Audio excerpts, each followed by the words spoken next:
Hello and welcome to Raising Anchor, your podcast and source for all things Rhode Island FC. I'm your host, Matt Intrican, coming to you on this Thursday, February 27th.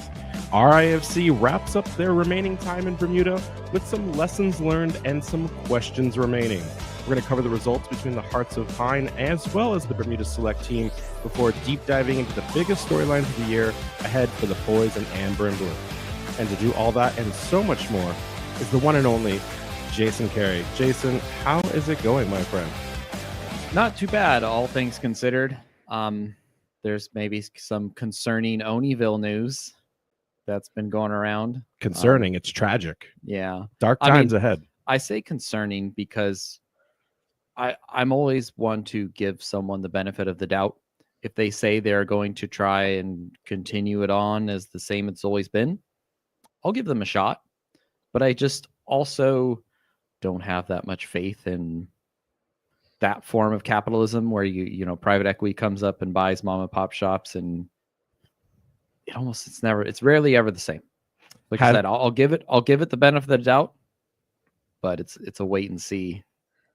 Soccer wars move over. The wiener wars have begun. # not a hot wiener podcast. We'll talk about that in the mailbag a little later. People did ask us questions. And by the way, that rabbit trails, there's some deep conspiracy theories on what's exactly going on in the state of Rhode Island. But hey, terrible transitions aside, we're not alone tonight. As for the people watching along, we have a very special guest tonight. Joining us is the stupendous Liz McGowan, who covers Rhode Island FC with the Blazing Musket, amongst many other talents. Liz, how are you doing? I'm doing good. Thank you guys for having me tonight. I'm excited to be here. The pleasure is all ours. You know, it was so funny the first time that I had the chance to run into you. It was one of the times where you were just sitting in the scrum, and I just kind of looked over and I just looked and I'm like, oh my gosh, someone's asking a competent question of the team, and like, who is this person? And then lo and behold, we worked for the same group technically, right, with the Blazing Musket. So always great to meet a fellow coworker out in the world. Liz, you've done some tremendous writing for the Blazing Musket and have been kind of a pillar in building up what it means to be an expansion soccer side here in the greater New England area. I guess, for people that don't know your work, there's a couple of authors, there's a couple of writers in the stable for the Musket. But can you give a little bit of background about who you are, your connection to soccer, and kind of your love for the game? Yeah, of course. So first and foremost, I played soccer myself for 18 years, I believe. Probably as early as I can remember. First sport my parents tried to put me in just to get me out of the house was soccer. Fell in love immediately. My younger sister also played. We've been on the same teams a couple times. And I just always had a passion for it, I guess, even playing collegiately, at the higher level. My coach would come to me and say kind of some people just play it to play, but you're one of those people you can tell the game, you love the game. So we'd kind of have strategy sessions and stuff. And I kind of figured that writing about the sport and getting it out there was for me right before college and high school. Wasn't really sure what I wanted to do post high school and was really struggling. I knew I liked writing and I knew I really enjoyed soccer. And I believe it was the 2018 World Cup. The U.S. didn't qualify, but I was sitting there watching the games on my couch at home and I said, hey, why don't I do this? I can put the two things I love the most together. And I didn't really do anything with it until I got to college. My degree is in sports broadcasting. One of my professors, I went to Dean College in Franklin, Massachusetts, just down the road. John Rook, who is big name in Rhode Island. John Brook, the center back, right? U.S. men's national team legend. That John Brook, right? Close. New England Patriots, I think, legend. He's the in-stadium voice for the team, and he does a lot in Rhode Island in general. And he kind of was a big help for me once I got to college with really honing in on what I wanted to do. He encouraged me to write a little bit for our college newspaper. So my first article was ahead of the Qatar World Cup. I wrote a little piece about Matt Turner. And I believe that was the first thing I wrote that was sent to Sam and the guys at the Musket, and they really enjoyed that work. So they contacted me and kind of got me going with this. So No, I mean, a lot of people don't realize that the Musket is, and by the way, it's like the third or fourth largest independent journalist Substack now. And I think it's like just trailing Backheeled in terms of content and subscribers. But a lot of people don't realize that the Blazing Musket, in all the various variations it's had, it's just a collection of people who want to write and cover teams. I mean, I don't get paid. I mean, if Sam is paying you, Liz, like tell us now, because we need to renegotiate our contract. Yeah, no pay, just doing it for the love of the sport. For the love of the game. So I guess I would ask, one of the things that always fascinates me is how people get assigned to the different markets, right? Like there are, believe it or not, there are assigned, let's say, contributors that kind of have their teams so that they can get more intimate knowledge. Everyone kind of follows the pulse of soccer in New England, but there's definitely beat writers. How did you get with Rhode Island FC? Did you just get like the shortest straw in the draw and like, hey, you got to go cover this championship club? You can't go to Gillette and cover the Revs, or did you want to sign up for the Rhode Island FC gig? So when I first talked to Sam and got like started with this, I was actually covering the Revs too at the time. And I believe like Rhode Island, it had just like the concept of it had just really gotten rolling. But I always knew like in the back of my mind that once this had like solidified, this was where I wanted to be, like this team, because as somebody who's lived in Rhode Island my whole life, like there was nothing more exciting than us getting our own professional team finally. So you gave yourself a promotion. You were already ahead of the pro rail system, and you were like, "Hey, I'm moving up to Division II writing. I love it." I'm glad you touched on being from Rhode Island and this being important to you. What does it mean? Because sometimes we get asked that question a lot. We're not natives to the space, and it always has a different understanding, a different meaning. But what does, as a lifelong passion fan, what does it mean to have a soccer club truly for this state?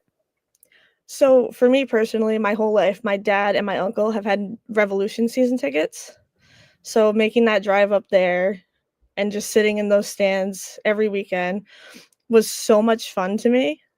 But something about like it's a team for New England, but in Massachusetts, it never quite felt like this is for the little guys. And I think me personally, like I have a lot of family in Rhode Island throughout the various parts, like specifically Pawtucket is where I spent a lot of time growing up because I had a lot of family there. So to me, just seeing like the soccer roots in Pawtucket specifically and knowing it was just down the road from me, I think there was just something always in the back of my mind of like, if we could get something going here, I know it would mean a lot because this is, in my opinion, a very soccer loving state and this like community in general.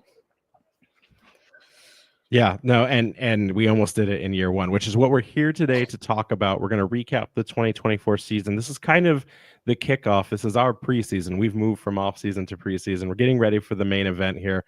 So we're going to run through kind of what happened at the end of 2024, because I think, Jason, some of this was lost, right? Like we got so excited. We were knocking on that door of winning everything, and then that was the end story, right? We didn't really ever look back at what got us to that point.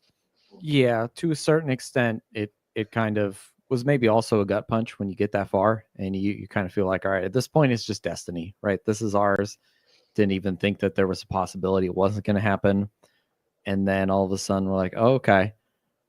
It's not even like not winning it too was almost a bit of like a humbling performance in a way. It's like maybe we flew too close to the sun. We got burned there a little bit. It wasn't like, it was close, right? We lost 2-1. I was like, no, we were never really in that game. So in some ways. And we're going to talk about that, right? So we're going to lead up to what got us to that USL Cup final, and then we're going to get everyone prepared for the 2025 season. I think we have a lot of interesting storylines and questions to ask amongst the three of us as we cover this team this season ahead and kind of look forward. But before we do that, we have a bunch of other things to cover, some other stuff that's happened around, inside and outside of the club. So we want to get through those things before we get to the recap. So lightning fast here on these quick hits. One, RIFC is announcing its first ever RIFC Classic. It's going to be a 5-versus-5 tournament for soccer of all ages, and it's going to be held on April 26th. I think the youngest you can be is about 7 years old, and then you can play all the way up to an adult. The adult league is just like 18 and up, so you could have like 65-year-old Portuguese guys going out there taking on like 19-year-old college. But I'd love to see it. Right now, the registration costs only $500. Fans everywhere on like Facebook groups, on Reddit, they're super excited this is coming. From what I'm being told also, by the way, because I never played like in a professional soccer tournament or anything like that, I'm being told this is a bargain when you talk about like tournament costs. So Jason, do we need to sponsor a Raising Anchor team, or are you going to finally lace up the boots and show Kana what you got? Oh man. I mean, I'm trying to work off that winter weight there, trying to get back in shape. I mean, it is 2 months away. I don't I don't know if I can get anything more than maybe a sub roll. Liz, I heard you say retired player, 18 years. Are you booting up for this? I mean, I'm always itching for an opportunity to get back on the field, if I'm being honest. What position were you?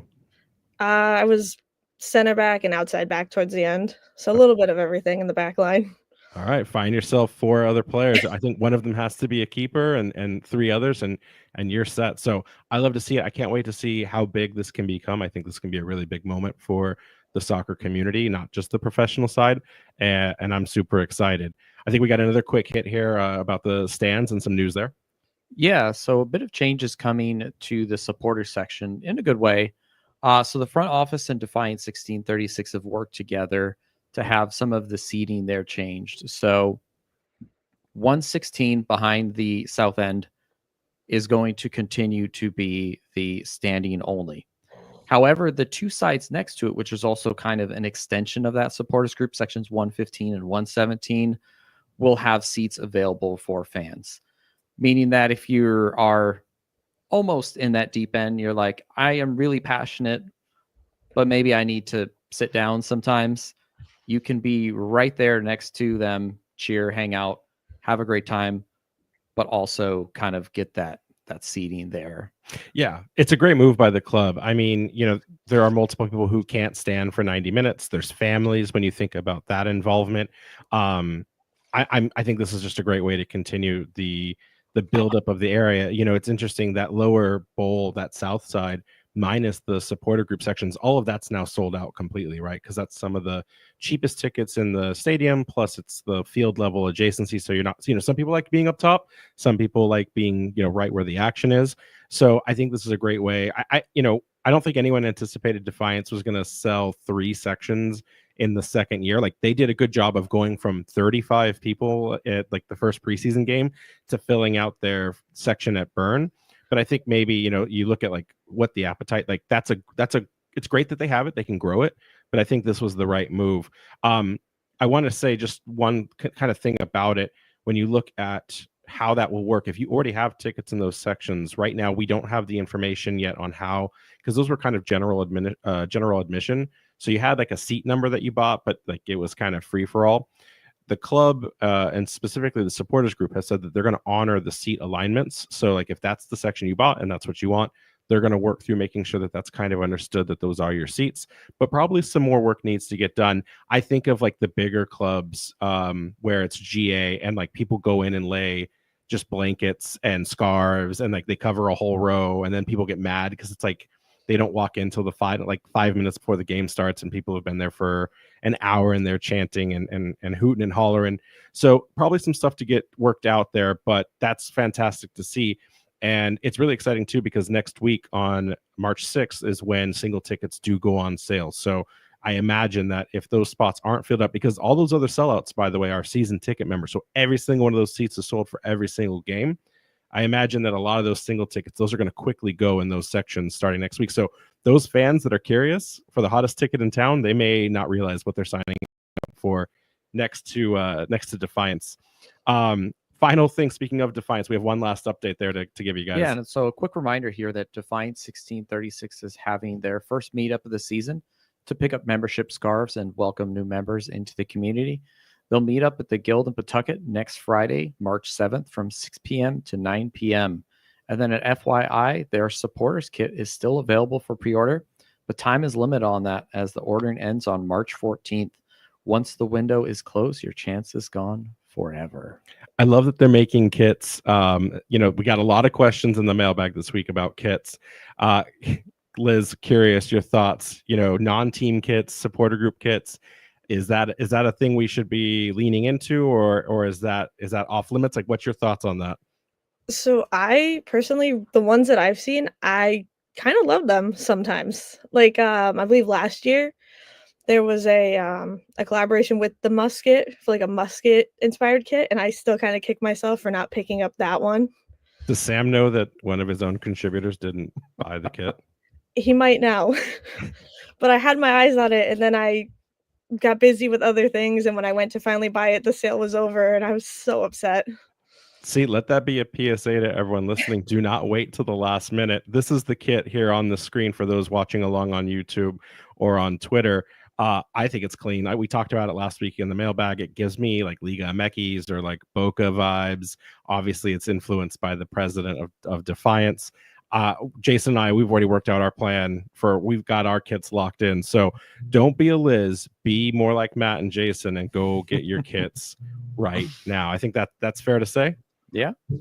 Liz, are you in agreement? You're going to get this kit instead? I think I'm gonna have to pick this one up. Are you, by the way, are you going to be able to make it for the March 7th hangout at the Guild, or is that going to mess with your schedule? Because lots of people, by the way, they want to meet you. I don't know if you know this. You're rather famous in the Discord, being a positive force for spreading the gospel of RIFC. I had no idea. I'm not gonna lie. I just do my writing and hope people enjoy it. So that wasn't a yes or no, everyone. So you're gonna have to spam the messages in chat to convince her, because if she has previous obligations, she's obviously gonna have to cancel those now. Moving along though, final quick hit: Stadium Job Fair, first version of it, first round complete. They had 2 different sessions this prior Monday. A very big event. It was on the news. Governor McKee was there in person, and we saw a lot of friends of supporters groups as well as the podcast there applying for jobs. There was a fun video of Natesky, the legend himself, applying for a job, which I thought was interesting because I would figure he'd want to be at the front of the supporters group. So I'm curious what his thoughts are. We'll have to connect with him next week. But great to see. Didn't a player get stuck outside behind the crowd trying to just go into the office or something? I mean, it was great to see that many people. You could tell that there's a passion in it, and it follows up with Rhode Island FC's commitment to create jobs. And remember, some of these are not just RIFC jobs; these are stadium jobs. So in that planned purpose of having 100 events a year, that's a lot more than just because I can see someone spinning it now, like, oh wow, you hired someone for 17, 6-hour jobs, like whoop-de-doo, like don't brag about that. But this, if you know anything about event stadiums, like this is a full-time potential career for a lot of these people that went and applied. Yeah, it's really awesome that they're doing this. Looking forward to seeing all the different events throughout the year. So let's get into the bigger news here. And I want to start off with some alumni tracking. Last week, Morris Dugan started for Minnesota United in the MLS season opener against LAFC. Minnesota United went on to lose the game 1-0, but don't let Duggan, actually, don't let Duggan's FOTMOB rating fool you. Don't let that scoreline fool you. That game was about as close as it could get. I was really impressed with that. I wasn't even planning to watch that game just because I have an internal hatred for LAFC. But if our boy Duggan's on the field, like you got to watch it. And so much so, don't take my word on Duggan's performance. We have the man himself, Coach Eric Ramsey of Minnesota United. We have his own words. I went in and pulled the Minnesota communications tape, and here's what Coach Ramsey's had to say about Duggan.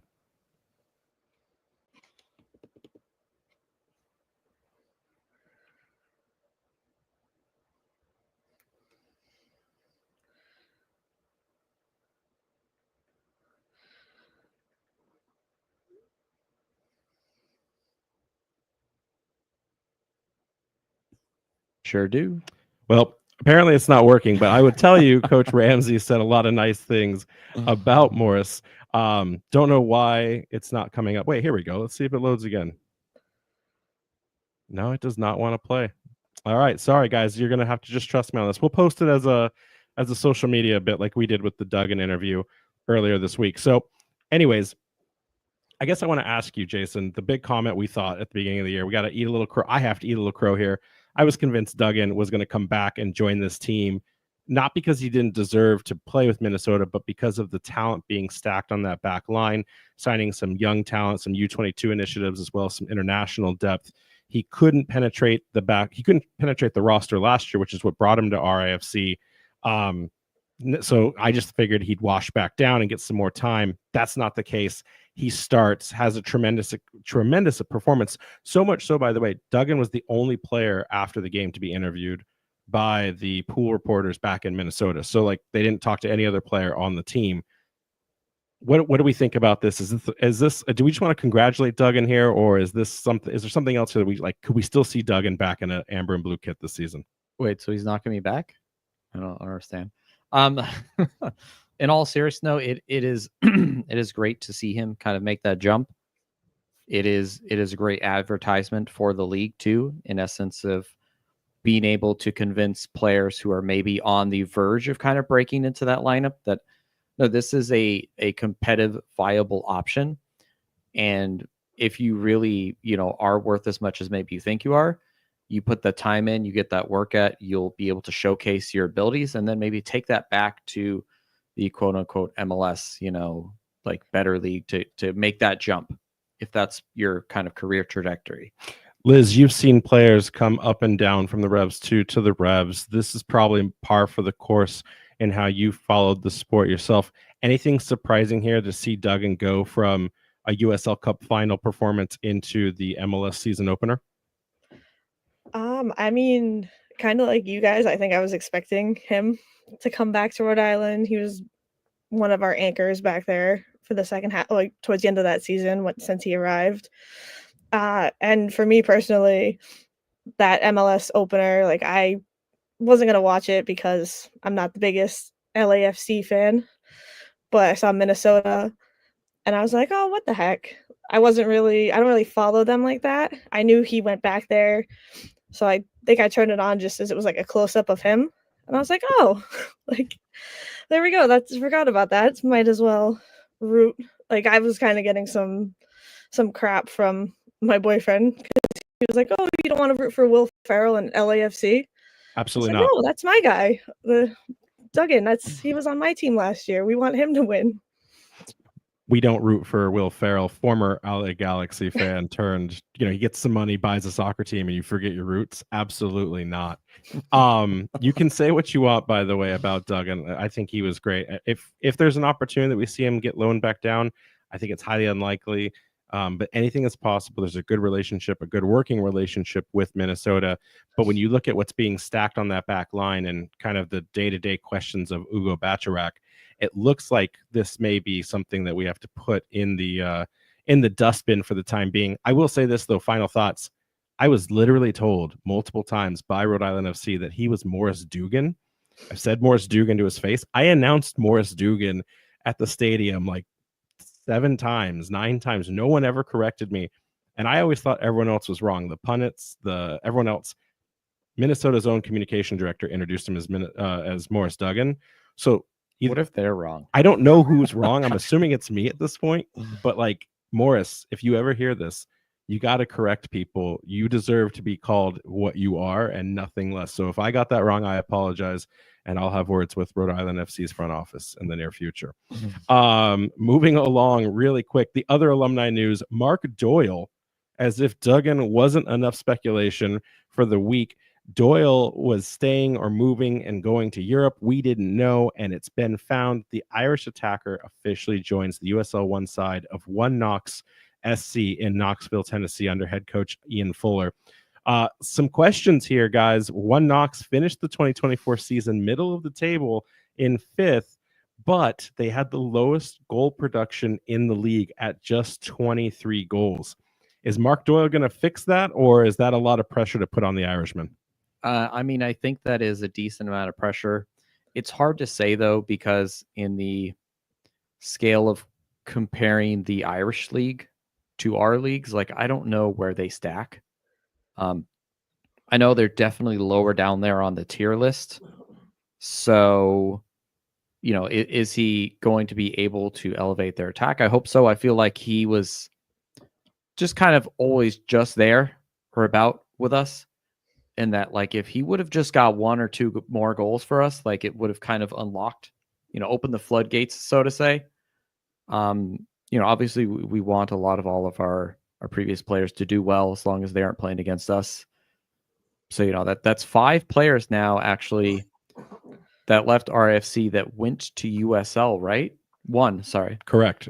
So it is interesting to look at that and think, sure, maybe not all these players got a lot of minutes, but we did make it to the final. So would you think that maybe there's some more worth there potentially? Or did they just didn't get enough time? Because in his essence, compared to some of the other players, Doyle got a decent amount of playing time. So there's a better kind of, highlight reel of what it is that he like can bring to a team compared to maybe some of these other teams. So I would have thought that maybe somewhere in the USL championship, someone would have picked him up. But I guess we just don't know the other side too. We don't know what it is that Doyle was looking for. And maybe he was not getting the right offers. Warm weather, probably mostly. Liz, is Doyle, I mean, you covered him, you watched him. Is Doyle the product of someone who just got unlucky, but is of championship caliber and will have to kind of fight his way back up in the USL 1 side? Or do you think USL 1 is perfectly positioned and paced for his type of gameplay to make a positive contribution to One Knox this season? So I'm kind of in the same boat again of thinking like he in the beginning, like I think he scored, like I know he had a couple goals for us, but Hey, he scored that opening goal yes. against New Mexico. Yeah, we We're count that. forever giving him that own goal. Yes. But I think like I agree if he had just scored a couple more, like opened the floodgates and had that moment. Like me personally, towards the end of the second half of the season, when we saw like JJ Williams start to break out, Noah Fuson started doing a little bit more, he kind of faded for me, honestly. So I think if he does just put in that extra little grind, he could get back to that higher competing level. I think that tracks. A lot of fans were a little shocked by this, not because the caliber isn't there, but just because of the fact that he felt like the right fit. And we'll talk a little bit about the contributions here in a minute, but it's good to see him land on his feet. If that's what he wanted to do, that's exciting. If this is just more of a he needed to find a space to land, like sometimes you take the job you get, not the job you want, and that's where it goes. But moving into the final piece before we start this recap, we did get the theme nights were finally announced ahead of the individual ticket sales starting next week. So we have a lot of different themes all together, but the big ones that you can see here on the screen, and I won't go over all of them, that the team has posted all of that stuff. So anyone that's following this, I imagine you're also following for the club. I would hope you're following the club, but I do want to talk about the actual giveaways and the nights that have more than just kind of like a themed topic or a title to them. So first and foremost, of course, May 3rd, the inaugural game. It's gonna be historic, right? It's Rhode Island FC taking the keys, debuting in their new stadium, and plus, of course, they're going to celebrate the Eastern Conference Championship. They're going to raise a big banner, and also, by the way, and I don't know the numbers on this, but there's giveaways this year. So we're having some giveaways attached, and they got ahead of this and kind of launched them early. But there's going to be a captain's pennant. So like one of those, I've always called them baseball pennants. I've never heard of it as a captain's pennant, but there's going to be a pennant given away to celebrate either the Eastern Conference Championship or just the season itself. But there's going to be an RIFC captain's pennant. Moving ahead to 5/10 Youth Soccer Day. This is going to be the first of a few of the $1 hot dog, $2 drinks, and $4 beer giveaways, or not giveaways, but nights. And then in addition to that, on that youth soccer night, there will be a beanie that's going to be given away courtesy of Centauro Oil. Moving ahead to June 7th, that's Amber Night. Channel your inner road warrior. I guess we're going to be making sure we wear the Amber kits to a home match that time around. And there's going to be $5 RIFC Amber Pale Ales, but there's also going to be a giveaway of an Amber T-shirt. So lots of yellow, lots of Amber that night. Moving on to June 14th, that's going to be the new 401 night because we couldn't have one actually in April this season with the stadium coming in late.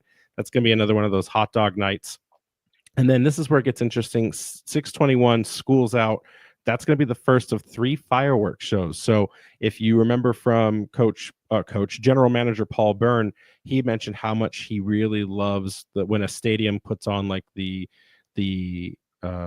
fireworks, the Like singing full of the national package anthem. kind of event. Yeah, he's really big onto those kinds of things. So that's going to be the first of 3 of those. Of course, we're going to have El Clamico, which, by the way, we need to talk about that for a second because I think this is important. Earlier this week, a Hartford fan asked, "What are we calling the Hartford Rhode Island Derby on Reddit?"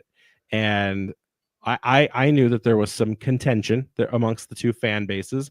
That some of us wanted one thing, some of us wanted another, and there hadn't really been a meeting of the minds, and it didn't look like the fan bases had really come together on anything just yet. But you've heard us say El Clamico, you've heard the pundits. I heard Mike Watts say it on All Access earlier last week. And so in my mind, it's El Clamico, but like it has to be done by the fans. That Reddit post had Hartford fans and Rhode Island FC fans coming together, joining forces and agreeing on El Clamico. Liz, Jason, I think it's El Clamico. How do we feel, like officially, how do we feel about that? Yeah, I think at this point, considering I went back and checked that out because I was like, oh, wait, really? And then, yeah, it was just tons of people saying El Clamico. There's like a decent minority of the whole like Route 6 thing, but I don't know. I'm not a huge fan of the whole, highway, freeway based kind of derby names, but I don't know, to each their own. Liz, what do you think? I think there was a point last season when a very popular one I kept seeing was that El Trashico. So I think anything's better than that. That was the haters. That's the same person that said the derby should be named Kiss Your Sister, and they didn't know what they were talking about. So are you okay with El Clamico then instead? Yes, very. So I think we may have it then. And this came from a fan. I need to go back into the Discord chat, and someone needs to go down and like RIFC lore because that's how they deserve it. Like that's how that should go. But moving back into the final parts of the theme nights to cover here, you've got 8-6 Wicked Good Weeknight, another value deal with beers, drinks, and hot dogs, and then you have 8-9, which is called Folklore Night. Listen, the management of this club is leaning heavily into Taylor Swift tendencies here. They're calling it the Stadium Era Tour. They're calling it the Next Great American Dynasty. They're talking about dyeing Chip Key Lime Green in the most recent promo video. They're leaning in heavily. Now, if Taylor Swift is going to be at this, they just need to come out and say it, and they need to like start selling out the stadium immediately. I think they're just going to play her albums on repeat for a while. But like, could you imagine T Swift coming to Tidewater? I was really confused when I saw this as someone who pays no attention to Miss T Swizzle. I was like, Folklore Night, like, are we like having like celebrating Cthulhu or something, or like what do we, or like only you would folk think music, H.P. Lovecraft when you hear folklore. I love it. I just didn't, folk metal bands are gonna play at halftime. Like I didn't know what was going on here. I wish this hadn't dropped earlier today because I challenged all 3 of us to name the most Taylor Swift songs. I think, Liz, you just need to know 3, and I know you got me beat. And Jason, I don't think knows 1. A couple years ago, I worked security at Gillette. So all 3 nights of her concerts, I had to work barricade. So that was an experience for sure. Didn't sound positive there. It sounded like that's like a form of PTSD when she hears the Swift on the mic. Listen, are T Swizzle fans really that rabid? Oh, there was a few pretty intense ones on like right first row. So a lot of nice people, but some people were just like watching something else. No, you could never pay me enough. I thought it was gonna be for the folk festival. Obviously, that's deeply enrooted into the community, into the state. Folk Fest is much earlier in July, so I was like, wait, what are these lineups? And then I realized, oh no, this is basically called what it is. It's Taylor Swift night. So hey, if it gets people out, more power. Can you, like, if you've never seen a concert, by the way, Jason, they dress up, they go all out. So we could have some incredible fan attire on. We may need to think of Taylor Swift outfits for this specific game. We'll get Somehow into it tied later. in with RIFC gear as well. You know, I love a good custom outfit. So, and then wrapping things up, 10-5, we have Student Rush, the final one of the discount nights, and then finally also Fan Appreciate Night, the very last game of the season. They're going to do a lot of different giveaways, a lot of different freebies. They will give out another team poster at the end of that, so that'll kind of be the offering there.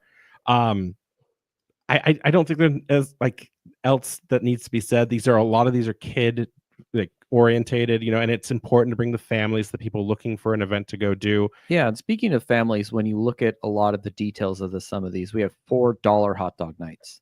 That's huge, right? So if the tickets maybe around $20, you can spend $1 or $2 extra per kid to kind of feed them, and kind of it really helps with families budgeting for those expenses, because it's one thing to say, okay, well, I got to get them this $15-$20 ticket, and then they're going to want like a $15 meal or something, but $1 hot dog, here you go. I think that's the day when inflation really hits us, is when hot dogs can no longer be $1. I think that's going to be the scariest timeline for us. So, Liz, any final thoughts on the theme nights? Anything? I mean, we can't really compare it to anything else in the space. It's not fair to compare it to a more resource, provided place like the Revolution, and it's never fair to compare ourselves to Hartford Athletic. Any final thoughts? Yeah, I think the only thing really being that I didn't fully realize it was a Taylor Swift night either until I was going over the notes for today's show. Like, I think I was the same boat. I thought it was like music related or like not her, but I don't know. I missed the heart hand emoji too. Like, I think legally they can't say Taylor Swift, otherwise they get in trouble. So they get in trouble. All right. Well, then let's get into the real stuff. Let's talk about soccer again. We're back on track. Jason, let's get caught up in this most recent. Well, the most recent game is we just are going through it right now. So let's talk about the game that happened earlier this week. Yeah. So played up against Hearts of Pine. Final time 0-0. I guess I would say it was not necessarily expected. But when we look at preseason, in some ways, maybe doesn't mean too much. You also have that, circumstance where maybe winning every game could have kind of be bad for expectations wise, right? You want the team to have some sort of struggle so that coach can have something specific to look into, to work on, and say, okay, we couldn't score this game. Why is that? Let's break this down. Let's look at our attack. Is there something missing? Are there certain defensive patterns that we couldn't break down? Are there some deficiencies on our own side that didn't allow us to perform up to our high standards that night? So I obviously don't want them to lose or even watch all of the preseason games to lose, but I think not winning every single one can be good.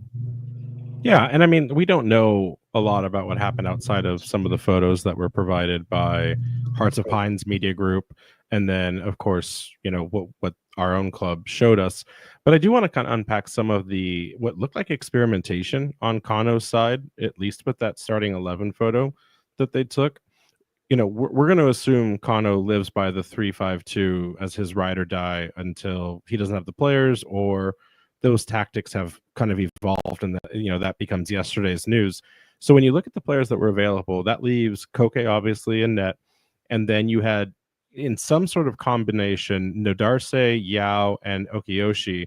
And because I didn't see Stoneman, we know that Ugo is on the mend. So from a backline perspective, that kind of automatically puts Nodarse into the backline, unless the new signing of Cole Dewhurst steps into that space, but Cole was not in the starting 11, which then leads me to believe that the mid five was a combination of Fuson in that right wing back, which we've seen him be experimented, not just in the playoffs last season, but also in this preseason. We've seen some of that experimentation. And then it was Holstead, Brito, Ibarra, and Sanchez in that kind of 5 line. Maxi Rodriguez was also in the squad, and then the only other player left was JJ Williams.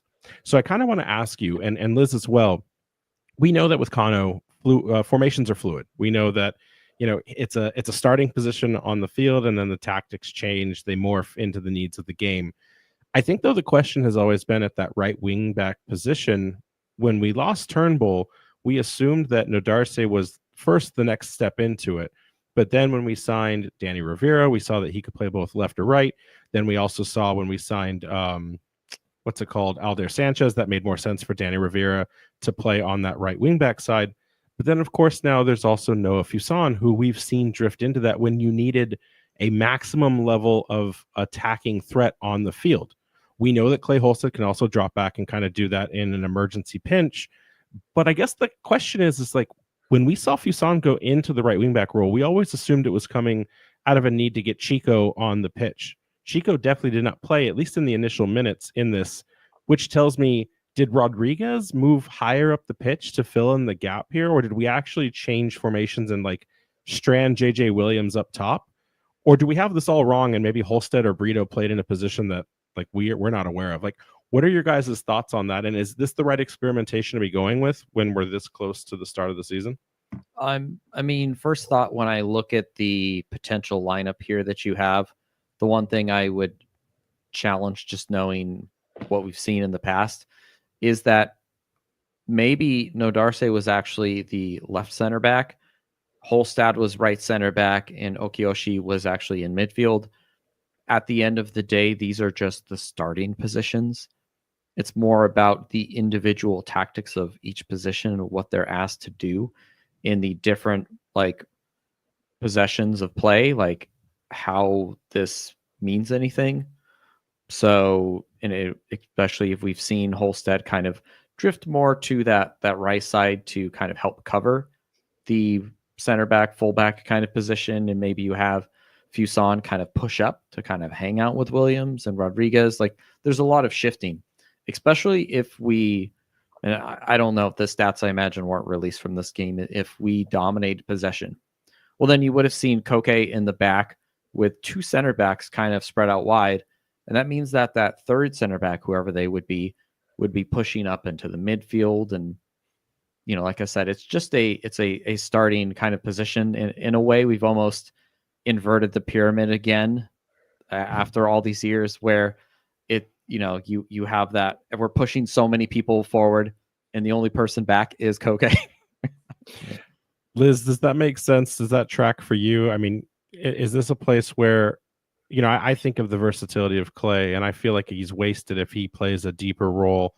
But then if he's not playing the deeper role, it does seem to isolate someone on that front line. What are your thoughts on Coach, you know, trying these players in different positions on the pitch? I honestly think, like, if we are gonna experiment with where we're putting these people, trying new things, that preseason is like the perfect time to try it. Like, I know we're getting close to the start of the actual season, so some people might think we need to like nail down what we actually want to do. But I'm a firm believer that trial and error, just experimenting in the preseason, do it now while it doesn't really matter as much, just so we can like work out those kinks and really nail down some alternatives or like other ways that we might need to play going into the actual season. You know, I mentioned that there were lessons from any game, especially in the preseason. I got a little bit of flack on that online for saying what lessons can you learn in a preseason game, but I think that's exactly it, Liz, is that, you know, if anything, Kana walked away with this knowing that he can trust, at least to a certain extent. I mean, it's still preseason, so like players are still protecting themselves, working on their fitness, but if maybe the scoreline doesn't say something attractive to the point that we scored goals, it certainly highlights that whatever that back line defensively, we were able to maintain a clean sheet against a team that, for all intent, Hartford looks like it means business this season, especially with its signings. Like, they're punching up in weight to be a USL 1 team. I think this makes sense. So a final question before I move on. Does this basically look like a preview of a future Jägermeister Cup match, or do you think there's going to be more to learn? I think that it could very well be that preview for the Jägermeister Cup that they've introduced this season. I know Portland has a few familiar faces that they've signed. A couple guys, Revs 2, a defender. Was it Messier from us, I believe? Nate Messer, yep. So I believe they're building a solid kind of foundation out there with their guys. And like I said, one game early, testing things out. But I think going forward in a game that'll actually matter, they'll take whatever they needed to learn from this matchup and polish it, like fix up whatever, iron out whatever bumps they need to. Yeah. And also too, when you look at the team itself, there's trialists with this team right now. There's a photo that we have here on the video feed of everyone that's currently there with Rhode Island FC. We know that there's as many as 5 trialists. There could be more because some of the players that may be on the men that are there but didn't particularly drive to wherever this photo was taken could be on site. We've heard rumors that there's a signing. I keep hearing a particular name. I don't know what that person looks like, so I can't say if they're in this photo or not. But we heard the same thing last year with that other Revs Academy player, Alex Sterenberg or something. I never say his last name right. But we were told he was signing as he was spending time out in Bermuda. So until we hear something, we don't ever kind of want to say what we don't know. But I will say that Leo, once again from the Discord, capital J journalism, recognizing what looks like Kevin Castaneda from URI down in that picture. I agree. He looks strikingly like Castaneda, so I think that's most likely him. It would make sense being a Rhode Island player, but I also actually recognized the player, and I'm super proud of myself. So I'm going to give myself a little pat on the back because it is rare when I'm able to do this. I kind of think in the back that looks like Rio Hope Goon from he's a defender from New York City FC and FC2. It would kind of make sense. I checked where he was at in his playing career. He's out of contract with NYCFC. He would come along the same pedigree as Steven Turnbull. The club is not confirmed. I haven't even asked the club this week because they're out in Bermuda, and I know I'm not going to get any answers. I could be wrong, but I kind of think that's him. So if you want to go look up that player and then tell me if you think I may have that right. Nevertheless, this is still preseason. These things don't matter. As long as they're learning the lessons, they're building the chemistry, like Liz said, that's all you can ask for. Any other thoughts on the Hearts of Pine other than we're going to see a big game in Tidewater? The guys from the Howlers are going to come out and collaborate with us. We may have to do Jaeger shots if the game goes to penalties. So I'm scared. Liz, are you going to do Jaeger shots with us if the game goes to penalties? To be determined. I think I did one once a few years ago. It still haunts me sometimes. I don't know why people drink that drink, but hey, it's sponsoring our league, so I got to be careful what I say. So let's move into the final part before we get into this recap. This is a long pod, guys. Bermuda game just wrapped up. We have the results to kind of take things back. Last year, remember, Rhode Island FC played the Bermuda Select team on 2 separate occasions. First besting them 8-0, and then again 5-1. So that was a 13-1 total combination. And that was a team at the time that was only 30 days in existence, maybe less. So 13-1, what? You can't, that's perfect, right? Yeah. I mean, so that's a Miami scoreline. Do you expect at this point, because there's a lot more, like history with this team, that they're like putting up double digits? But I don't know. It's also his hometown. You would think that they would be respectful, right? It's kind of a balance there. You don't want to embarrass someone. I mean, I don't think there's embarrassment because it's a professional club playing a national. I honestly would expect, depending on the grade or the level of player, I would expect a team that plays in and out every single week to kind of be intrinsically a little bit more adjusted than a team of the best versions of everyone who play once every quarter, Yeah. So I mean, what was it? What was the player at the U.S. men's national camp who was like, I actually had to practice for more than 3 hours for the first time in 5 years, and I never have to normally do that. Anyways, I have the score line from the game. We're live. I don't know if that got leaked out, so we're just going to leak it here, and I can give you some of the breakdown in case that didn't go out in the actual game. So the Rhode Island FC did win against the select team 6-0. And I can break down some of the stuff that happened in that time. So it was actually 0-0 at halftime, and we don't know the starters yet. I imagine maybe Kano brought in some of the final trialists, maybe some of the players who were looking to really showcase what they could do ahead of coming back to the States. But it was 0-0 up to the 60th minute when Rhode Island made 8 substitutions. So we saw some of the team get 60 minutes of match fitness. I assume like Noah Fuson played all 90 minutes because that's what he does. But after that, it was just kind of off to the races. It looked like Jojea Quizera scored. Noah Fuson then scored a couple minutes later. Taimu Okiyoshi then scored. Noah Fuson got a brace. And then Noah Fuson gets the hat trick in the 87th minute before Taimu Okiyoshi scores his brace of the night. So, I mean, that's you love to see it. We'll do a little bit more of a write-up if we have time, post this podcast. But you expect to see these kinds of results, and I think they treated it with respect. But like you expected them to win by a considerable margin, right? Yeah, 6-0 is simultaneously a thrashing, but also not like something where they have to like, go home and cry about it, because at the end of the day, it's you realize as a player that there's a gap there. These players are playing with each other in a league constantly where, like you had mentioned, the Bermuda Select only gets together every so often to play these games. Right. Liz, any final takeaways on the Bermuda camp? Is this something that more clubs in New England need, like the Revolution need to be a part of it? Hartford, like I want to see a Bermuda Invitational, like the Coachella Invitational, like the Florida camps. I want to see us start something in Bermuda so that fans can then go out, watch these games, do a little vacationing. What would you go to Bermuda to watch soccer? Let's break that question down. Absolutely. I have a whole bucket list of all the places I'd love to go to watch a game. I'll add that right on there. She's like, Matt, stop asking dumb questions. I love it. I respect it. Listen, we'll see what happens. We'll unpack what's to come in the next 2 weeks from the club. There is only one official preseason match left on March 8th, next Saturday. I can tell you through random fact finding that allegedly it will be the Revolution 2. A friend of a friend who talked to a person within the Revs system said that it will be them. I can't say it for sure, but I will try to get that vetted by one of the two clubs.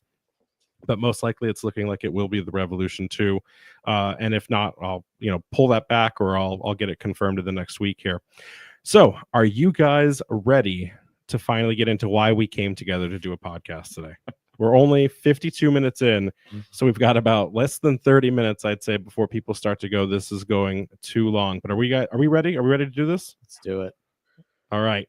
So what I wanted to talk about today was just, again, going over the recap of 2024 and then getting us all the way to where we are here now in 2025. I think this should be pretty standard. I don't think there's going to be anything that surprises the diehard fan, but I do kind of look at this as something where when you take a look at how things go from the perspective of kind of getting us from where we are to where we're going, it matters in that sense. So where did Rhode Island FC end their season last year? Well, on a 12-15-7 record. We all know that the Draw Kings was one of the biggest storylines of 2024. They scored 56 goals, 41 goals against, with a plus 15 goal differential. Their home record was 7-8-2. Their away record, perfectly balanced, 5-7-5. Their biggest win of the season was the kickstart of their kind of trajectory into getting as close as they did with their 5-2 win away at Lou City. Their biggest loss of the season, also away at Tampa Bay, right at the beginning of the season. They won the Eastern Conference Championship. And of course, they lost 3-0 to Colo Spigs in the USL Cup final. Jason, I want to ask a question here for this goal differential. When you take away the Miami result, was what this team had considered positive results? Because I take away the 8 goals. Let's say they only smashed them 2-1. You take away 6 goals, that puts them middle of the pack. But right now with this goal differential, that put them 3rd highest in the league, and that put them higher than every single team in the West. Was this team better than that production, or is that number skewed by one single game? I mean, considering that amount brought them to 3rd, I feel like that means they were kind of there or about in that pack. And then we also look back early in the season where there's kind of goals that should have been happening that were not. So I look at it as almost like a balance of the mean, where you've got a drought towards the end and you've got a surplus at the end. It kind of balances out. So I would say that maybe take a few off of there, but ultimately I think that's about right. When we look forward to the next season, maybe the expectations might be different, but ultimately I think that's a good amount there. Liz, next question. Can we consider Burns Stadium, was that a fortress for us? Only 2 losses on the season. I know there was a lot of unfavorable or quote unquote boring moments with several 0-0 performances. But, if we didn't have those 8 draws, we wouldn't have gotten where we did into the playoff standing. Is this an impressive result? Should we respect that there were only 2 losses in front of home fans on the first season? Yeah, I definitely think, like you said, for it being the first season, it also being a temporary stadium, like not an ideal, I think, kind of environment for some people. Only losing 2 games over like 2 home games over the course of the season, I think is extremely impressive for a first year team. And like you said, there may have been some more boring moments or results, but I also was right there for all the exciting ones. Like there was a lot of I think like last minute. I'm thinking specifically, I can't remember the opponent, but it was stoppage time. Isaac Anking drills the game tying goal at the death, and the stadium just kind of exploded. That was And the July 5th Indy 11 game. yes, Yeah. I was like, I can't remember who exactly, but I just remember the feeling of watching the ball cross the line and everyone losing their minds. I Would you think losing only 2 games was great for a first year. Now, that's being said from someone with a high soccer IQ. For the casual fan, do we think that they walked away from that first year of was Burns soccer exciting at the whole? Because I agree. I think 2 losses is a phenomenal result. And, sure, those 8 draws could have been converted one direction or another, but we got the results where we needed it, whether we knew it or not. But do you think the casual fan who is dipping their toe into USL, Division 2 soccer, do you think they were entertained with that product? Remembering Kano always made the commitment he would never offer a win, but he would try to make it as entertaining as possible. Do you think he lived through on that commitment? I would have to say, yeah, I think he did. Because while there may have been a few, like, underwhelming games, I can think of several where I walked away from that stadium or game just, thrilled, like, the adrenaline going. Even if it might have been a tie, it was probably one of the most exciting ends to a game in a while. That's the soccer sicko in all of us. Jason, next question. Our goals against placed us in 8th in the Eastern Conference. I didn't do the Western track because that puts us below the average in the table. Defensively, does this meet the expectations for Kano in year 1, or was this because we always clawed back and got a result that we kind of can dismiss it out of turn as a hard-fought battle? Do we get kudos for being an expansion team, or are there answers that need to be solved for the defensive side of this? Keep in mind, you see again 41 goals against. The best in the standard for the league was, of course, Bob Lilly and Lily Ball with the Pittsburgh Riverhounds at I think 23. So is there work to be done here, or as long as it's like you win and you outscore, that's all that matters?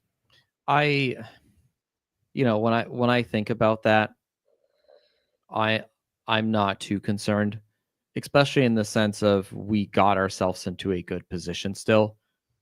I think if we were leaking too many goals and also kind of had just missed the playoffs or maybe got knocked out the first round, then you'd say, okay, maybe we need to kind of tighten the screws here a little bit. But ultimately, as much as I can enjoy peak Jose or, they've changed their style a bit, but some some really solid, dirty Atletico Madrid that they were known for a good period of years, just that defensive masterclass, that can be fun in itself. Maybe if you find yourself in a position where, everyone is jumping on board with the team, but we are a brand new expansion team. We want to get a bunch of people who maybe are not soccer sickos into this team. So we don't need peak Jose. We need something more exciting and expansive. And if that means we have to give up a few goals to score some goals, I'll take it, as long as at the end of the day, like I said, we're still there or about, we're in the playoffs, we're competing. We're not just missing the playoffs because we let in way too many goals this year. Fair enough. Moving on to the 2024 contributors. This was a bit surprising when I brought these totals together. Again, the playoffs just kind of happened and things ran away, and there were some storylines I think that we buried that we didn't really talk about. So it's wild to see JJ at the top of the leaderboard, because going into the playoffs, even if we remove Miami, 8 of those goals came from the last 5 games of the season, and he had been playing with us as early as like May 13th. So the fact that it took almost the entire season for JJ Williams to get his groove back, nothing short of incredible. I think it's going to be one of the biggest storylines is, can he replicate that? Can he continue this streak, if you will, into this next season? Also kind of a secret that got buried here. Chico entered the double-digit territory very sneakily, scoring his goals in Miami. Again, you get caught up in the hype of that 8-1 crushing defeat against Miami. And then, he scores the goal against Lou City, puts him into 11 goals. Kind of a surprising thing. He goes from 2023 Golden Boot winner, then hits double digits again. I really wasn't prepared for that, looking at this until he pulled those stats. And also, you have to think about it. He was kind of relegated to a super sub impact role in the tail end of the season as JJ found his footing. Is this something that we should expect to see more of? I didn't think his goals were going to be this high. Yeah, I mean, I kind of also forgot that. Oh yeah, he did kind of sneak there into double digits. And then, kind of speaking of being sneaky, if you look at Fusson's numbers there, I just didn't realize, like, oh, he was 1 goal away from having a double-double there. 10 goals, 10 assists. I mean, that is very impressive. I mean, he's also got the fastest goal in club history so far. I mean, very impressive. I knew that. Well, I mean, Noah would have gotten the double-double if he had converted that penalty against Lou City. Yeah. Which, now that I think about it, because remember, he missed 2. I couldn't think about at the time why he was being the designated kicker. Now it makes sense. Like, that was a stat padding opportunity to get to that. Yeah, definitely. And then, I mean, also thinking about looking at some of these other contributors here, we look at how important Jojea Quizera was and those good numbers, but then you realize right behind him, super sub Mr. Joe Brito right behind him, especially when we felt earlier on in the season, maybe he was kind of playing out of position and not really doing as much for the team as we thought he could have. I think ultimately it turns out that was more of a symptom of the entire team itself. And then once we got our groove, and then he kind of started to slot in there in those last 30 minutes, and he'd come up big there and get some assists and goals for us. Liz, Jojea was one of the highest rated players on the season, at least by the metrics that Opta puts out. When you look at the gap between Jojea Quizera and Joe Brito, knowing that Brito played at best half of the minutes in terms of output, was Joe Brito, does he deserve more respect on the Brito brand, or did Jojea not do enough then to let a super sub impact catch him if he was one of the best players on the pitch? So I think one of the biggest things for me that I can recall from the past season with Jojea was, I think he hit like a really good stride around when he was called up for his national team. I know he went off with them for a bit, came back and was in like a pretty good rhythm for us, which I think, looking historically at soccer players across all levels, whenever you get called into your national team, it's that nice little boost of your hard work being rewarded. And so you want to, show off a little bit, just show that you deserve it. But kind of like you said, Brito did a great job this season as that like super sub role. Was it that like nail in the coffin against Hartford, I believe, was him. He doesn't celebrate it like too much. He doesn't celebrate it too much. As a Hartford guy, he has to tone it down. I just think like seeing him find that success on the pitch, in that super sub role, was great. Sorry, I'm like, but I'm just thinking like specifically with him. I remember before the game in Hartford, the traveling Rhode Island fans, we had that like kind of tailgate set up, And I Mhm. remember a car pulling up and like a bunch of people getting out in all their different burrito jerseys of his family. So it's nice that he has his little like crew behind him, little support group of his own. Of the families, do you think he has the biggest traveling support? There was quite a bit from the Burrito family. It's got to be Brito, Fuson, or Holstead. It's one of the three of them because I've seen a lot of the Holstead family. I know that the Fuson family travels out for the big games. We saw a lot of the Alves clan too, but at least on his wife's side. So, but I'd say active player, it's got to be Joe Brito all the way. Joe Brito knows where the bodies are hidden. Okay, and if that Joe Brito doesn't know, the Joe Brito that applied for a job at the Tidewater, did you guys see that video that WPRI put out? Okay. I thought he like got stuck behind the line or something, just trying to get into the office. Or So, something. for those of you that are like listening, going, "What are you guys talking about?" The news put out an interview just asking random people applying for jobs at Tidewater, and they interviewed Joseph Brito for a job, and he was like, "I don't know, I think I'll get into like ticketing maybe or security," and I think that Joseph Brito, I mean, looked nothing like him, so you have to go watch the interview. But did you think Joe Brito knows that Joe Okay. Brito plays for Rhode Island FC? And do you think Joe Brito, the player, knows that Joe Brito works at the soccer club? This is a Joe Britoception. Joe I'm confused Britoception. here. I'm lost. But listen, Liz, I think that's spot on. It's and you look at other players like Zach Haribo wasn't initially a starter. He had to earn his way into that. He had a record season for himself in his career. Isaac Inking, before he got hurt, was on a trajectory to shatter every single person's record on this sheet that we see. So I think we'll ask a question here in the minutes to come about the storyline around this, but you love to see this. The only sad part here, Stephen Turnbull on the top contributors and now gone. It'll be interesting to see if, Darcy had some of the best numbers, fourth in positioning for contribution, but will that number increase if he goes to a right wing back capacity, or will that diminish? Will Danny Rivera be asked to put in some time and get that? Like, how does that shake out? It'll be interesting nevertheless. Speaking of losses, I can't think of a better transition than to talk about the players now out from Rhode Island FC. Mark Doyle, Prince Sadie very early in the season, but we added him.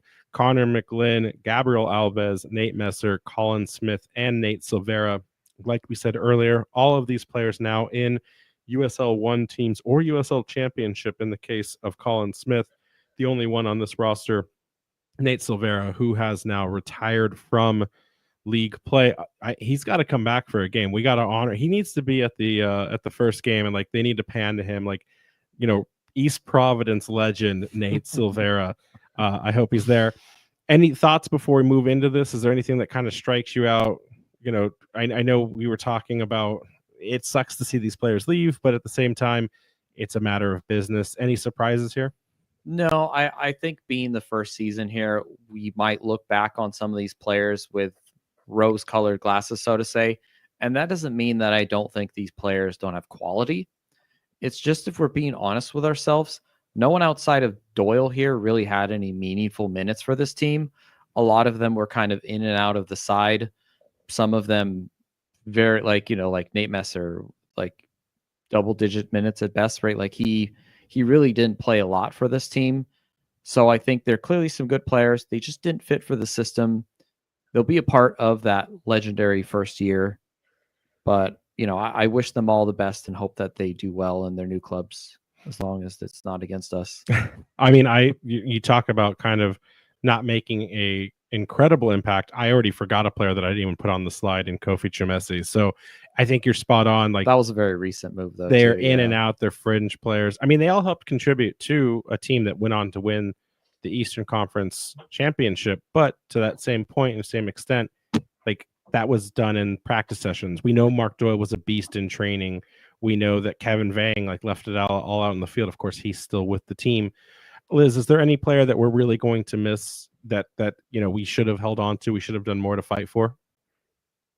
I think I have to agree that most of these players kind of at some point fell out of wherever they had been. I know a big one for me was I really liked Alves at the beginning. Alves, sorry. But it just stinks when you have a player who gets injured and then you bring in other guys to kind of fill those gaps and then you fall out of favor. Like, it's one of the bittersweet parts of, like, any sport, I think, because at the end of the day, it is just another business and tough decisions have to be made. I would be a terrible teammate. I'd be so toxic knowing that like Jason took my spot, and I would just be like plotting and like try. I couldn't do it. These guys, anyone that's in sports at a professional level, I have no idea how you cope if you're not exactly where you want to be. Like if I knew I wasn't good enough and like I was always relegated to a supporting role, I would live in that space. I would love it. But if I thought if someone told me I was the best and then someone else came along and I had to, oh, I don't know how I could be Gabby Alves on Rhode Island FC last season. So, anyways, moving along, getting into the final piece here on the outs, now the ins on our transfer ins. That is the wrong slide. Let's try that again.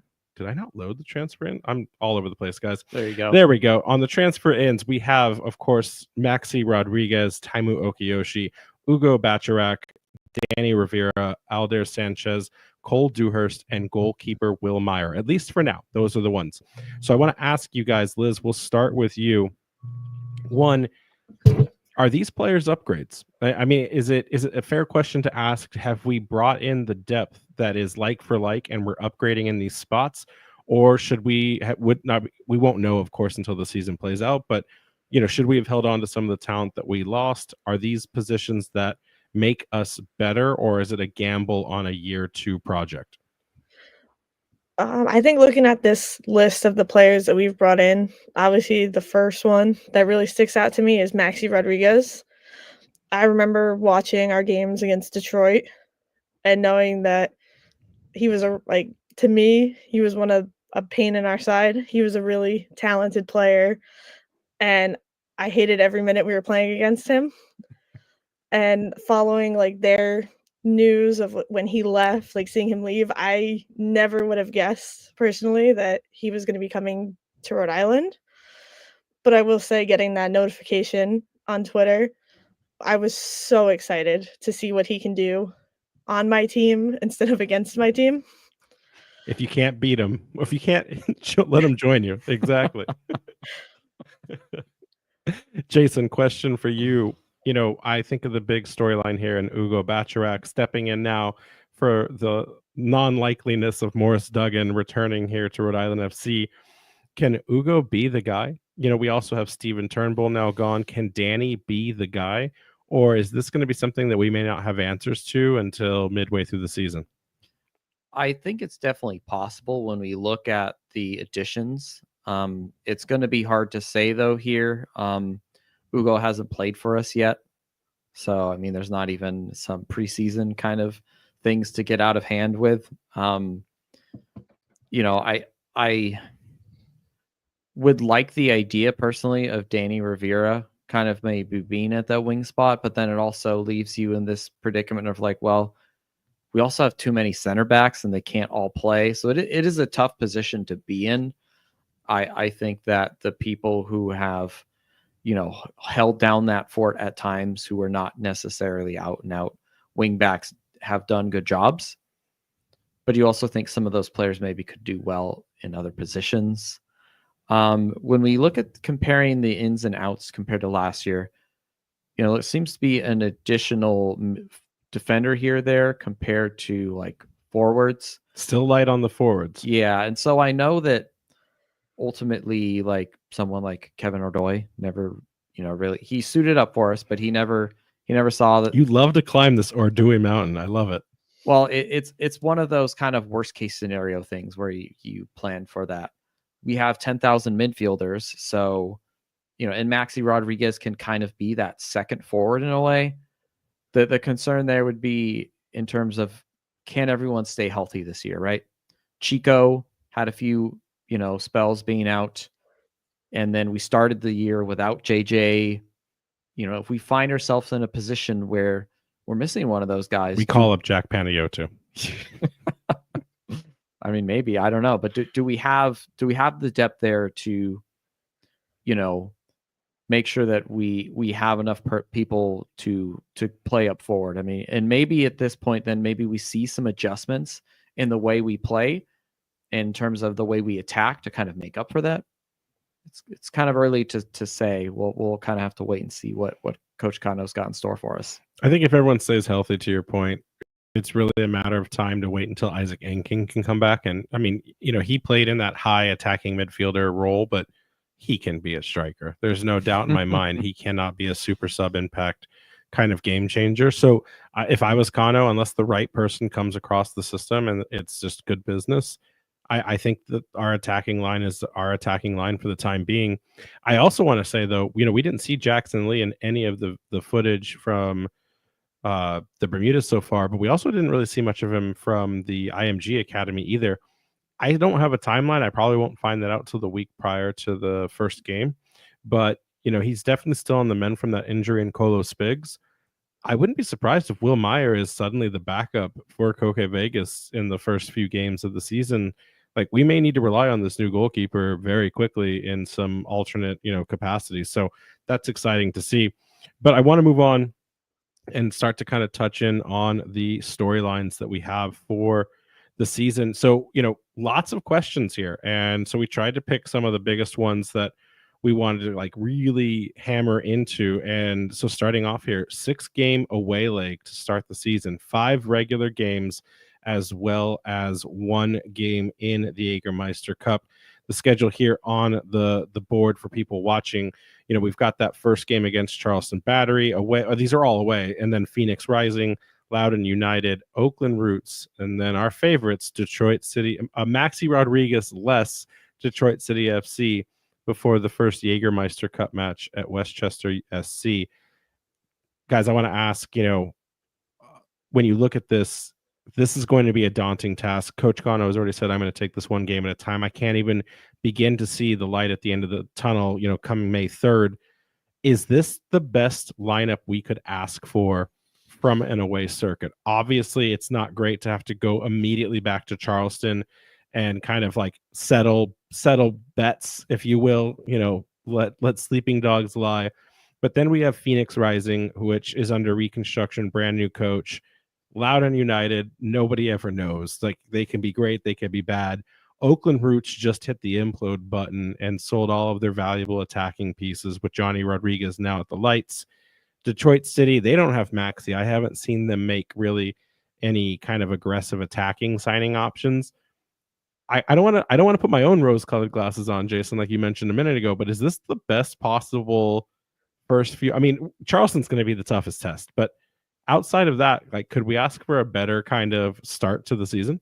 I mean, best possible, no, but I also think that, in terms of our stairway to Tidewater, that it could be worse, right? It could be, Charleston right into Lou, into Indy, into Pittsburgh. Like, it could be a lot worse. I think there are a few games here where we think, okay, like you said, what is Loudoun? I don't know. No, I don't think anyone knows. Oakland Roots, like you said, they gave us a tough match last year, but also they lost a lot of attacking players. Can Detroit City score goals without Maxi Rodriguez? That is yet to be seen. So I think this is decent. It's not easy, but it's not the most difficult. Liz, what's the significant impact of having to play 6 straight games on the road, from just the travel, from the mental fatigue? I mean, you were a player. What is it like when you had to play that many games back to back without the benefit of being in your home stadium, your home turf? So a stretch like that definitely will wear on you more towards the middle of it, in my opinion. Like you said, the first game against Charleston probably going to be the toughest of the 6. So it's nice to get that one out of the way early. But I also think, on the other hand, just knowing that you have your new stadium to look forward to and all the fans are going to be there to celebrate your accomplishments from the previous season will be that little extra motivational push, I think, to keep a high confidence and high just boost going into it. Just knowing that you have all that, like, a lot of good to look forward to, I guess. I think Charleston can be somewhat of a trap game. Maybe we did play them. I think it was the 3rd or 4th game of last season where they didn't really know us. It was the worst weather game of the season last year, was the Charleston game. And so this could be more of the same, as both these teams are shaking out the rust. Charleston will be coming off of a game previously the week before against Lou City. We'll talk about their opponents here in a second.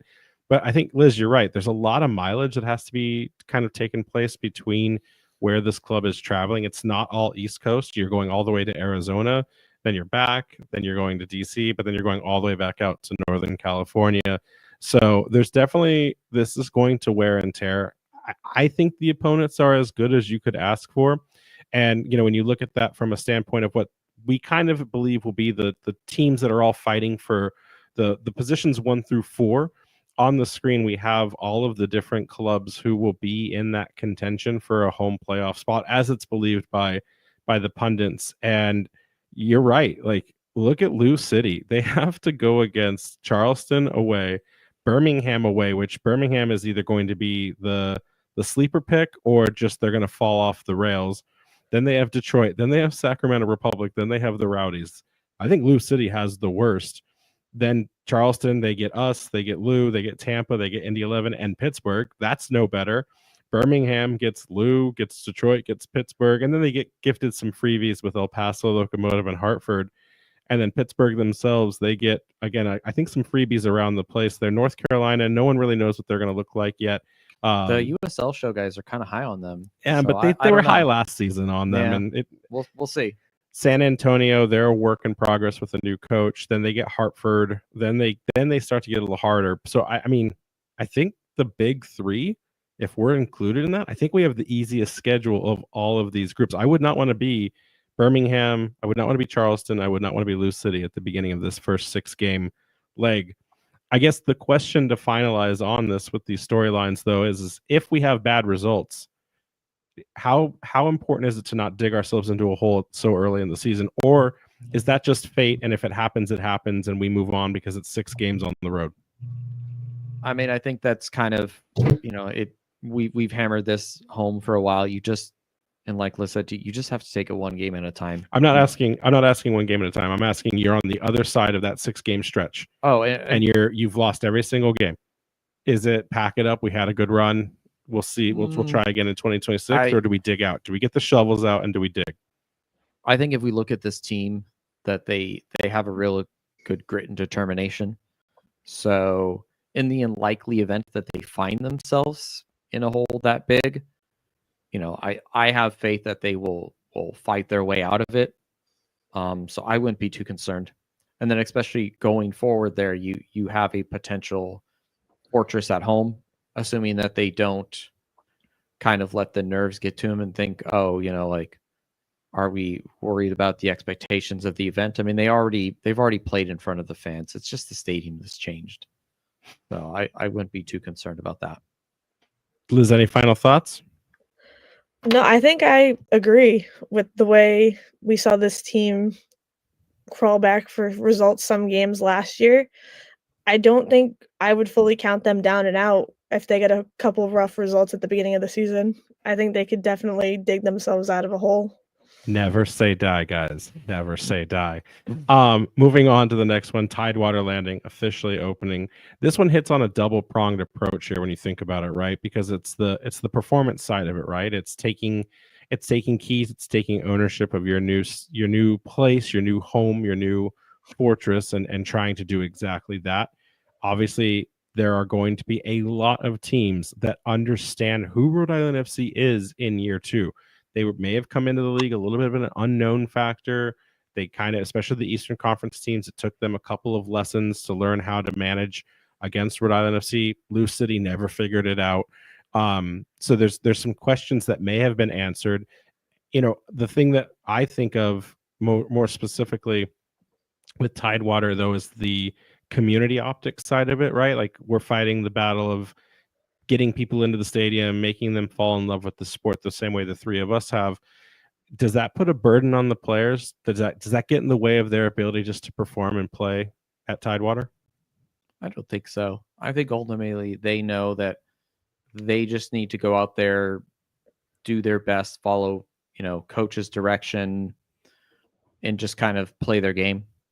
I think that ultimately they know to a certain extent, right, that they are maybe advertising that in a way, but I think most of them, especially consider these are professional athletes, right? They at the end of the day, that's not their concern. Maybe they're thinking about that outside of the pitch, but during the game, they're like, all right, I'm tasked with marking this guy, or I need to attack this space, and like they've Ronaldo got, Damas is running at me right now. I need to do something about yeah, it. they've got too much else on their mind to worry about, whether or not the club has attracted enough new fans. I think that the front office and maybe some of, the regular outside of like work activities where they're not, being a professional athlete, maybe they can kind of help out with that. But at the end of the day, they're a soccer player. They just need to go out there and do their, do a soccer, as they say, Liz, question for you. This team, now the USL runners up, 80% of this team continues on to play for a second season. Not something that's very common in the USL Championship, especially in an expansion year. A lot of these teams get blown up. They learn what worked, what didn't work. I think this is only the third team in the history of the modern era for USL where a majority of the players stay on. And like I think the most recent example is Monterey Bay, who haven't made the playoffs ever, I think. And I'm not throwing shade. I think that's a legitimate statement. Question for you. Now that everyone knows what this team is capable of, were there games last season that Rhode Island FC didn't get taken as serious as an opponent as they should have been? And are clubs going to be out to prove themselves against the runners-up? So one that you kind of already hinted at, I think we will definitely have a bigger target on our back this season against Louisville. I think we were the first team to hold them without a goal. That's right. Okay. I was like, I couldn't remember exactly. The first Hold them team without a goal, and they didn't make the Eastern Conference Finals. Yes. So I think that's one to look out for that I think we'll definitely have a larger target on our back. There's another game. I can't exactly remember who we played against, but it was one where it definitely felt like they were playing for a tie. And I'm trying to remember who it was because it was a home game at Burn. I remember their Oakland? goalie. There's a whole thing with the keeper. Oakland. Oakland, Yes, yeah. thank you. That's who I thought, but I wasn't positive. That one was definitely felt like they didn't really want to push it too much. Like they were hoping to end that game in a draw. But I definitely think there are a few teams in the league that weren't expecting a team that Rhode Island put out like successful, how they were going to play. So I think we'll definitely have more eyes on us after finishing as runners up in the league. Jason, next question to you. How does RIFC prioritize all of its competitions? We now have Open Cup, which Kano will probably want to at least get past the first round. Now there's this Jägermeister Cup, which can have hardware involved. We have the depth, it feels like, because there's conversations about who starts when, where, and how. Is this team now suited properly to make deep runs into all of these different competitions, or will we most likely see Rhode Island FC prioritize a single one or two of the three?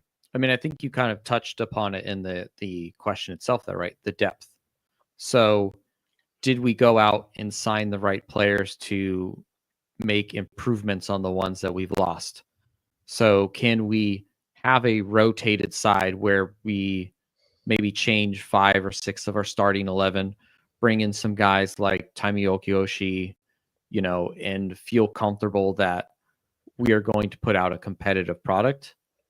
I think that would be the key there in terms of managing minutes where we're having midweek games because of the the Jägermeister Cup being on Saturdays, on top of Open Cup is always midweek as well. So really being able to manage those players, keep them healthy, and find that right balance of who can I drop and switch out and only see like marginal decreases, maybe where we feel comfortable that, hey, this is a good product I put out in the field. I'm confident in this, that we can at least keep it tight, where you can then always have that option of like, hey, it's 0-0. We've got 20, 30 minutes left. Let's bring on the quote unquote big guns and sub in someone like JJ or Quizera or someone you're giving the night off to give them some rest and maybe kind of put the game to bed, as they say.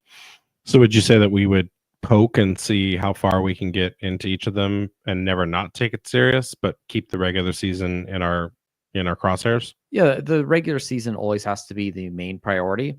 So that's why in a lot of these side competitions, as to you would say, you're going to want to kind of maybe do some rotation, but also there's a balance there too, right? If you say, well, I've got a midweek game that's a league match against a lesser opponent, maybe I can get away with some rotation and then actually field a stronger side for the Jägermeister Cup at the end of the week.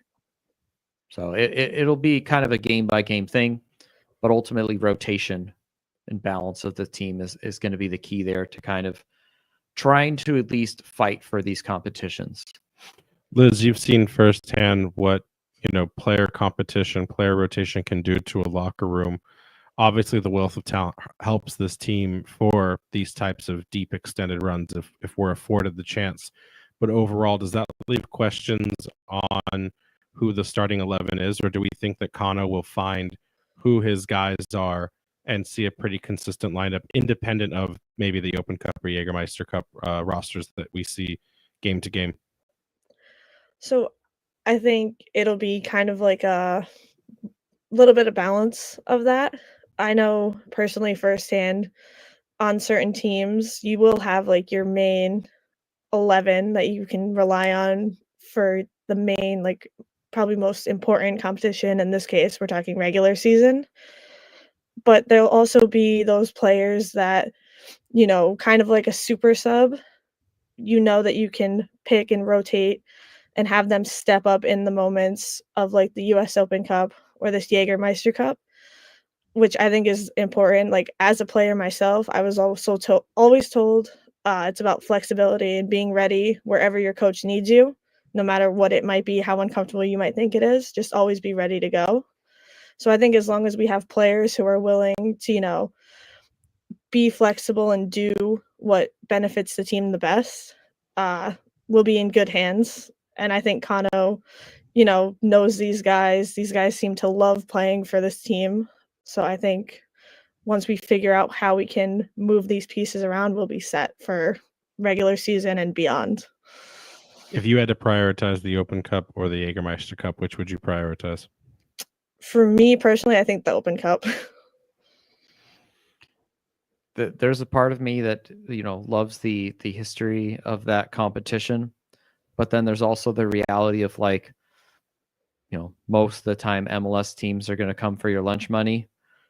So I would almost think maybe with the Jägermeister Cup, you have a more, a higher percentage chance of actually winning that, right?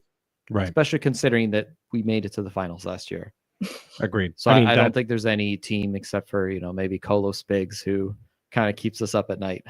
And I mean, there's no guarantee that they'll figure that out again, right? Those are Yeah. 2 games at altitude at Widener Field. We won't be playing them again this season.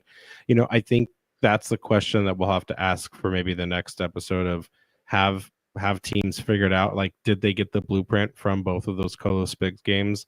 Do they just have to emulate what the Switchbacks did, or was the home field advantage truly something that set the team apart? It's questions to answer. But I think kind of wrapping things up here, this is the projection that Jason and I have for what we think will most likely be the end result for the table. Last week we shared what the USL show guys had kind of thrown out there. I think this feels right. We've got Louisville in first, Charleston in second, Rhode Island FC in third, Pittsburgh Riverhounds in fourth, and Birmingham Legion in fifth. But I want to be honest, positions 3 through 5 feel really interchangeable at this point. And then you've got position 6 with the Rowdies, 7 Indy 11, 8 Detroit City FC, and then rounding out the pack outside of the playoff hunt, North Carolina FC, Loudoun United, Hartford Athletic, and Miami FC. I still don't think Miami's got enough in the tank to figure it out in the second year. I wonder though if Loudoun is worse this year, but I mean maybe it's similar thing where Loudoun's literally a dark horse. It's on their badge. 10 through 12 could be kind of interchangeable there too, where we know those teams are not going to do very well this year. It's just who's going to be the worst of the bunch. Liz, any particular takes here that you think kind of stand out? Is there anything that we're not getting right based on what you've kind of been looking at from the Musket side? No, I think I'd say this seems pretty accurate for I think what's been going on in the between what we saw last season and all the off-season moves this year. I'd say it's pretty likely, I think, for how we could see the conference play out this season. Do you think Hartford has any chance of actually making the playoffs?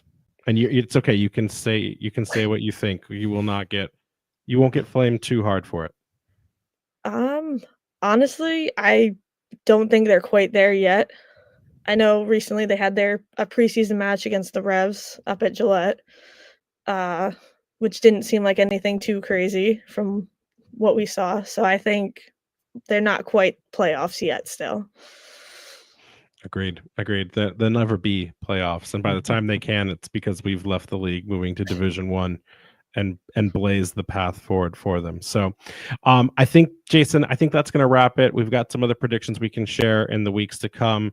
But this has been a fantastic show, a long show, but they're always long when we have great guests like Liz on.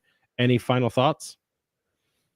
No, do we want to give Liz here the opportunity maybe to talk about where people can find her and check out her work? I mean, Liz is always going to get the last moments of the show, but I wanted to make sure you had said everything that you needed to say. So if you're clear and free, Liz, I'm good to go, homie. Liz, what are your final thoughts? Where can people find you and your awesome work? So my work can mainly be found on the Blazing Musket. I write most anything for this team. And every once in a while I'll put my, soccer thoughts out on Twitter. Username is gonna be Liz McGowan _14. Mostly my ramblings during games, but all the same. Are you on Blue Sky yet? Not yet. Got to make the jump. All the cool kids are doing it, or so I'm told. We're not cool, but we did it anyways. At least in terms of like the soccer community, a lot of them have migrated over there, so it's good to keep up with them. Awesome. Well, we'll see you in the box for this season ahead, right? Yes. Okay. All right. We're going to make sure you come to all the scrums, so it's not always just Jason and I peppering Kana with questions. So we'll make sure that we trick you into always making sure you stop by there on your way out. But we appreciate everything you do, all of your excellent writing with the Musket, and just all the contributions you make to this community, both inside and out. Thank you so much for the time, and really appreciate you having you on. Thank you guys again for having me. It was so much fun. Hope to come back again. Absolutely. Awesome. Yeah, thanks, Liz, for stopping by. And so make sure to check out our friends over at the Blazing Musket for all of your New England soccer coverage, including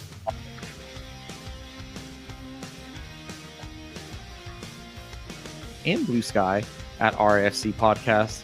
We've got an Instagram at Raising Anchor, and there's that website, raisinganchorpodcast.com. Anchor's up. Anchor's up, guys.